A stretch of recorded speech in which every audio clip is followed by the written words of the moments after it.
Le projet Bobozoa 1400 en termes d'indicateurs, donc des indicateurs des plantations sur un objectif de 1400 hectares. D'ici la fin du projet, on atteindra probablement 4000 hectares parce qu'on est à plus de 3500 et il y a d'autres plantations qui sont en cours. Donc on atteindra près de 4000 hectares, donc sur un objectif fixé de 1400 hectares. Sur le volet social, c'est un projet qui a généré beaucoup d'emplois. Donc près de 15 000 personnes ont travaillé sur le projet pendant ces 4 dernières années. Et il y a eu des plantations d'agroforesterie qu'on a mis en place, par exemple à Lardo, sur près de 1500 hectares d'anacarde. C'est environ 300 emplois par an, emplois permanents par an, sur 25 ans. 25 ans, c'est-à-dire qui est calé sur la durée des plantations d'anacarde. Donc ça garantit aux populations des revenus, ça va contribuer à lutter contre la pauvreté dans ce bassin de la Benue, mais également ça facilite l'insertion effectivement des femmes, parce que les femmes portent le leadership dans des activités dans la vallée de la Benue. Mais aussi dans d'autres communes, le projet a contribué à développer de l'agroforesterie, que ce soit sur des plantations fruitières, des orangers, des avocatiers, des manguiers, pour pouvoir développer une chaîne de valeur économique autour des plantations. Parce qu'il fallait mettre en place des plans, mais aussi voir quel est l'intérêt économique des populations à moyen terme, pas à très long terme. Donc à moyen terme, c'est des plantations fruitières dont les revenus peuvent être générés au bout de 3 à 4 ans. Donc voilà sur le plan économique, sur le plan social, donc ce que le projet a pu faire. Sur le plan environnemental, je vous ai parlé tout à l'heure dans des zones sahéliennes où le projet a créé des écosystèmes forestiers. Si vous allez dans la réserve de Zamaï aujourd'hui, dans Amokolo, la réserve de Zamaï est devenue une forêt dans cette zone. Si vous allez à Lardo, c'est devenu une forêt avec le retour des singes dans la zone. Je vous ai fait part tout à l'heure que pour nous c'est une mauvaise chose parce que ces singes viennent détruire des fruits, je veux dire des produits qui ont été mis en place. Donc cela a restauré, ça a contribué à restaurer les écosystèmes forestiers. Cela a permis de mettre en place des arbres pour lutter contre la désertification dans ces zones, mais ça a permis aussi de fertiliser les sols. Parce qu'aujourd'hui, à l'intérieur des plantations qu'on a eu à faire, il y a des populations qui développent des cultures intercalaires, c'est-à-dire qu'ils cultivent du coton, du maïs, des arachides à l'intérieur des plantations, là où on ne faisait rien avant. Donc c'est juste pour dire que sur le volet écosystémique, c'est-à-dire économique et écologique, le projet a eu un intérêt très très important. Vous avez mis en place d'autres oui, des activités parallèles. Bon, déjà sur des questions de gouvernance, parce que l'important du projet, c'est d'accompagner les collectivités locales à assurer une maîtrise de l'ouvrage des projets forestiers sous l'autorité des communes. Donc, on a accompagné les communes à assumer, je veux dire, cette gouvernance. Les résultats qu'on a présentés aujourd'hui, ce n'est pas seulement les résultats de l'AFCAM et du CTFC, mais c'est aussi les résultats des communes, donc de l'implication des communes.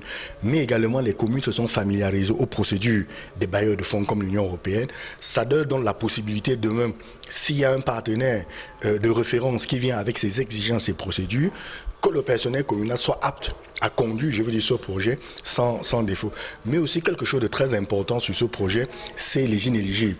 C'est-à-dire nous sommes suivis par un cabinet d'audit, le KPMG, sans publicité. Pendant 4 ans, les audits ont montré que le projet n'a eu aucun inéligible sur des actions menées par des communes. Ça montre aussi le respect d'un certain nombre de procédures, mais aussi également, en tout cas, la transparence et puis la grande gouvernance qui entoure ces activités.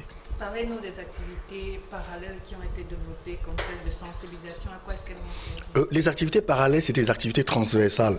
Parce que si nous intervenons sur un site, il faut, particulièrement dans la zone du Septentrion, il faut utiliser l'opportunité du projet pour renforcer le droit des femmes, le droit d'accès aux fonciers, d'avoir accès aux terres. Parfois, dans certaines zones, c'est les hommes qui ont accès à la terre. Donc, le projet a offert l'opportunité, je veux dire, aux femmes, d'avoir accès à la terre, de pouvoir venir travailler, je veux dire, à l'intérieur des projets, pour pouvoir développer des cultures intercalaires. Mais également, cela a permis de sensibiliser et de travailler avec eux sur des questions des VIH et aussi sur tout ce qui touche autour de la problématique genre. Donc c'est un élément qui a permis de développer. Si vous allez prochainement, nous inviterons la CRTV à visiter effectivement la zone de Lardo. Vous verrez que des femmes aujourd'hui ont retrouvé une certaine autonomie financière. Retrouver l'autonomie, ça veut dire retrouver effectivement certains droits qu'elles perdaient à cause de l'indigence. Donc, puisque le projet est venu contribuer à l'amélioration de leur niveau de vie, est venu leur apporter des revenus, cela a renforcé effectivement leurs droits au sein de leur ménage, mais également au sein de leur communauté.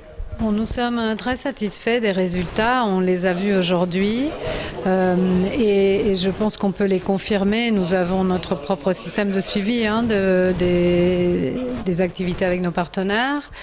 Donc ça a dépassé les résultats prévus, ça a clairement généré une dynamique d'entraînement, ça a eu un effet levier très important pour reboiser les forêts communales.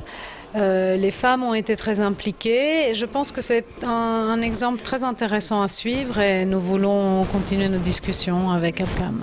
Parce que ces résultats sont satisfaisants que nous avons cru devoir les partager avec l'ensemble de la communauté nationale. C'est la raison pour laquelle nous avons invité la presse afin qu'elle relaie, n'est-ce pas, les résultats que nous avons pu obtenir. Parce qu'à l'origine, il était question de reboiser 1400 hectares, mais nous sommes allés au-delà de 3000, dont les résultats sont entièrement satisfaisants. Et je voudrais dire que c'est là un bel exemple de coopération décentralisée entre le mouvement municipal, par exemple, et une organisation de la coopération multilatérale. Donc, à notre avis, c'était une bonne opportunité que nous avons exploitée et nous attendons que les autres partenaires se mettent dans ce créneau pour fonctionner avec nous. Bon, la coopération multilatérale, vous savez bien que l'Union européenne, c'est un partenaire du Cameroun, mais au niveau multilatéral, contrairement par exemple à un pays comme la France ou la Belgique, là où on parle de coopération bilatérale. Alors le gouvernement de la République a permis que les municipalités puissent directement travailler avec certaines organisations, avec certains pays. C'est le cas de l'Union européenne. Et nous avons, grâce à cette collaboration, montré que les politiques peuvent mieux mener certaines activités avec, n'est-ce pas, la masse populaire.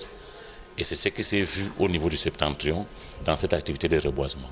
Quelle a été la contribution particulière des communes? Les communes ont contribué à 2 ou 3 niveaux. D'abord les cotisations internes de l'AFCAM, ensuite l'expertise des ingénieurs du CTFC et les quotes-parts même des communes. Je pourrais ajouter une 4e contribution, c'est l'implication des masses laborieuses de ces différentes communes. Si cette opération a beaucoup réussi, c'est parce qu'en réalité, elle était portée par la population et non par les experts. Je pense que les images que vous avez vues aujourd'hui prouvent très bien l'implication populaire dans cette activité. Et quel futur pour ce projet-là? Le futur, d'abord, c'est que les communes concernées se sont appropriées le projet parce que le CTFC a pris la peine de former les cadres communaux à cet effet.